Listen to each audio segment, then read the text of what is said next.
En ce qui concerne les entreprises, on a noté effectivement une volonté d'améliorer l'employabilité, d'améliorer la flexibilité de l'emploi. Il nous a été demandé clairement de favoriser l'immersion des jeunes en entreprise. J'ai entendu le chef de l'État annoncer la mise en place d'un cadre juridique et réglementaire pour accueillir le contrat. Et ça, c'est une réponse que nous attendions depuis un certain temps, parce que le dispositif actuel ne permet pas d'accueillir des jeunes dans un cadre dédié. Là, on a la notion d'apprentissage jeune emploi qui effectivement va être redynamisée dans des cadres de partenariat, je le dis toujours en disant gagnant-gagnant.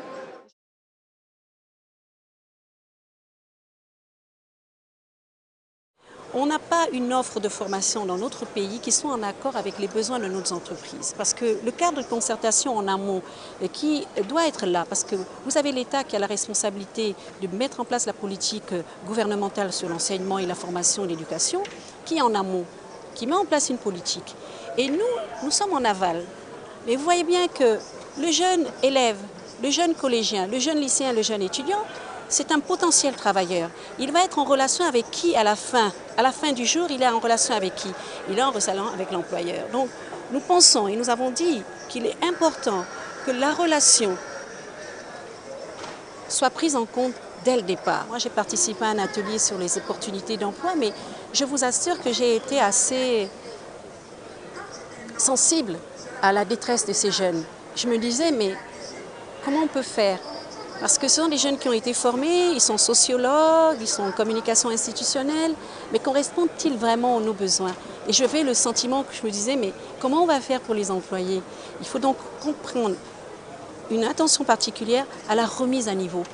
C'est-à-dire qu'on doit les réinsérer. C'est-à-dire que j'ai une formation de sociologue, je ne sais pas quoi en faire, et bien on va essayer de mettre en place et de suggérer au gouvernement et ensemble des formations certifiantes. C'est-à-dire pendant 6 mois ou 1 an, on va essayer de voir comment l'État peut mettre en place des formations certifiantes pour que, bien qu'ayant un parcours sociologue, je puisse me reconvertir en un métier qui soit susceptible comme les ressources humaines ou quelque chose d'utile dans nos entreprises. En fait, toutes les grandes nations se sont construites avec cette notion de préférence. Vous savez qu'aux États-Unis ou dans certains pays, vous avez un pourcentage qui est obligatoirement consenti aux entreprises nationales. Nous avons ce dispositif dans le Code des marchés publics au Gabon, mais ce dispositif n'est pas tout à fait mis en application. Donc il est important, premièrement, que l'offre de l'entrepreneuriat gabonaise soit vraiment de qualité.